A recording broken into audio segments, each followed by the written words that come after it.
দেশের রাজনীতিতে আওয়ামী লীগের কার্যক্রম নিষিদ্ধের সিদ্ধান্ত নিয়েছে অন্তর্বর্তী সরকার। শনিবার রাতে রাষ্ট্রীয় অতিথি ভবন যমুনায় উপদেষ্টা পরিষদের বৈঠক শেষে এক ব্রিফিংয়ে এ তথ্য জানান আইন উপদেষ্টা আসিফ নজরুল।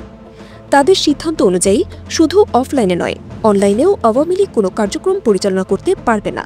এরই প্রেক্ষিতে আওয়ামী লীগের ফেসবুক পেজ সহ সাইবার স্পেসে দলটির কার্যক্রম বন্ধে পদক্ষেপ নেবে বাংলাদেশ টেলিযোগাযোগ নিয়ন্ত্রণ কমিশন বিটিআরসি।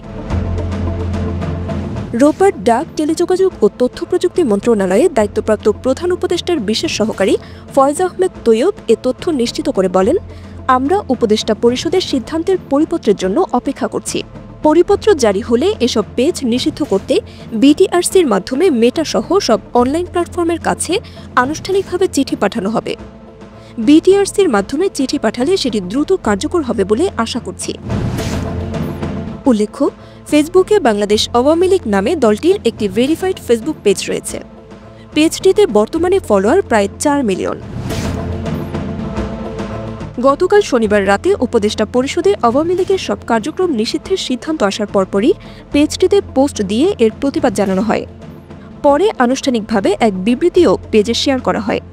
তাছাড়া নিয়মিত বিভিন্ন পোস্ট দিতে দেখা গেছে।